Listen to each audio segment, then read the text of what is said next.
Bonjour tout le monde. Aujourd'hui nous allons voir les soldes intermédiaires de gestion.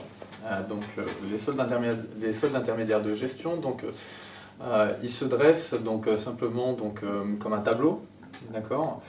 Et donc simplement avant de mettre les pieds dans le plat pour ce tableau-là, il me semble important de faire un petit récap sur le compte de résultat, parce que effectivement le tableau des SIG, des soldes intermédiaires de gestion, va simplement naître en fait de ce document qui est le compte de résultat.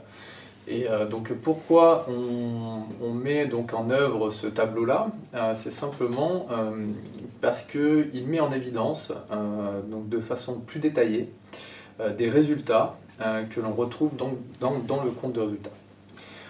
Donc lorsque on parle de solde intermédiaire de gestion, il faut que vous ayez en tête qu'il y en a 8 en fait. Donc les 4 premiers font référence, si vous voulez, à un zoom, à un zoom de décomposition du premier résultat que l'on trouve dans le compte de résultat, à savoir le résultat d'exploitation. Et effectivement, si vous voulez, ce résultat d'exploitation, c'est ce qui permet d'analyser la rentabilité d'une entreprise. Et la rentabilité d'une entreprise liée uniquement à son activité, sans prendre en compte sa politique d'endettement, qui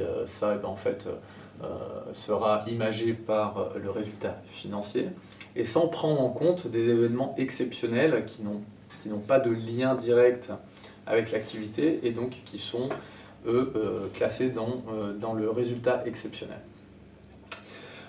Donc simplement, comme je vous disais, ce sera un zoom du premier résultat de notre compte de résultat, le résultat d'exploitation. Et donc ce zoom, il va se caractériser par 4 soldes intermédiaires.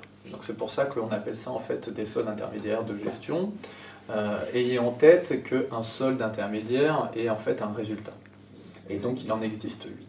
Donc logiquement, à la fin de ce cours, vous serez capable simplement de dresser en fait un tableau des SIG, de l'interpréter et de le calculer.